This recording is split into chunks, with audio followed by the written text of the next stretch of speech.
Fantasy books and stories are always full of ancient civilizations and their lost magic and forgotten empires and ruins scattered across the landscape. It's classic. From Elantris to Sun Eater to like the Lies of Locke Lamora, fantasy worlds are always haunted by the remnants of some powerful civilization that came before them. And interestingly, these ancients are usually portrayed as wiser, more powerful, and more advanced than the people living in the present story they are reading. Why? Why is this so common? Why are the ancients such a powerful fantasy trope? Part of the answer, I think, is simply the storytelling mechanics. Good fiction typically needs two things to keep readers turning the page. You have to have mystery and you have to have conflict. It has to be on one page or the other or both at the same time. You have to have it. Ancient civilizations provide both of those immediately. The ruins of a lost culture suggest secrets waiting to be uncovered, or forgotten prophecies and broken relics hint at like unfinished stories. The past feels incomplete, and the characters living in the present of the story are often tasked with resolving those failures or expectations or ambitions of those who came before them. Writers love the ancient tropes because they create tension and is baked directly into the world building. It does a lot of the heavy lifting. But the trope can sometimes become a crutch.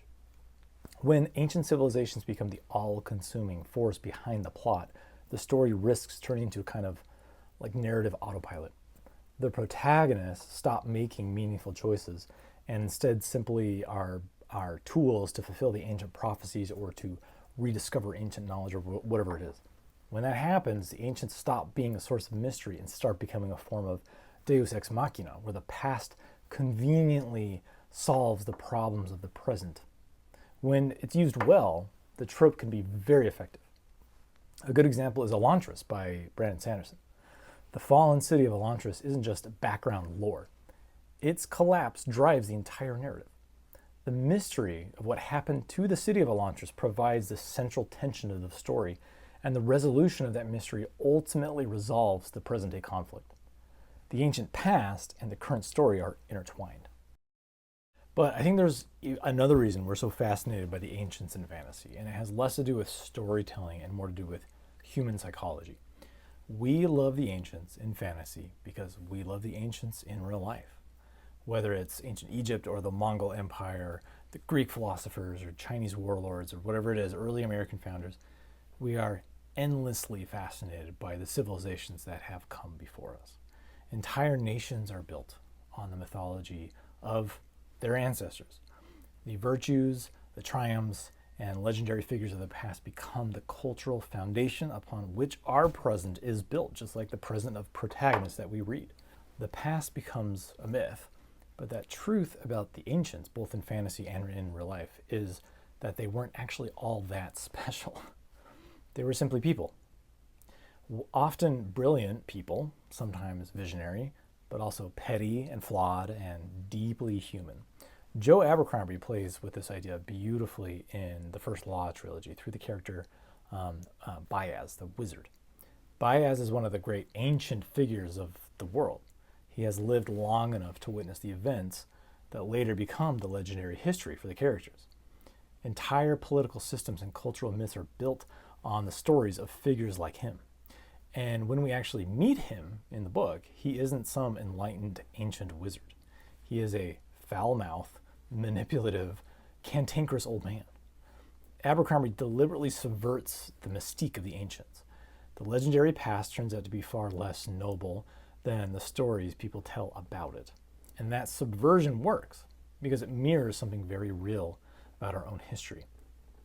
Our real-life ancients were much the same way. American mythology often portrays the founding fathers as these wise philosopher kings standing above the petty politics that plague us today. But biographies like Hamilton by Ron Chernow reveal a much more human reality. The framers were brilliant, they were ambitious, they were often visionary, but they were also arrogant, deeply partisan, and frequently hostile toward one another. The rivalry between Hamilton and Jefferson was very intense and very personal, and this book really explores that. Political factions formed almost immediately after the founding of the Republic. Many of the framers were slave owners or defenders of slavery. They were extraordinary figures in many ways, but they were also deeply flawed, and they were navigating the same human weaknesses that we see today. Just like the ancients in fantasy, their legacy becomes a myth over time, and it becomes romanticized over time. And so all this raises an interesting question today. Does our fascination with the ancients help us, or does it sometimes harm us or mislead us? Do these myths about the past strengthen social cohesion by giving us shared stories and heroes, or do they create a kind of betrayal trauma when we eventually discover that the people we've elevated into our legends were far more complicated and far more human than we imagined? Fantasy stories wrestle with this tension constantly. The ruins of the past suggest this greatness and wisdom and this lost knowledge, but sometimes when we finally uncover the truth about the ancients, we find something much more familiar, that they're not gods, they're not legends, they're just people. And maybe that realization tells us something important, not just about fantasy worlds, but about our own that we can reflect on. I'm Wick Welker. Thanks for joining me in this discussion. If you like my content, please subscribe. I also have a website, and I'm an author, wickwelker.com. I write science fantasy. You can check out my work there if you would like, no pressure. I'm also a medical doctor, an anesthesiologist, and a critical care intensivist. And I have a medical podcast called ICU Doc Talk. I talk a lot about medicine on there, but I have lots of long-form conversations like there on this as well. That's linked to my YouTube page, and you can also just check it out wherever you listen to podcasts. Thanks for joining me, and I'll catch you next time.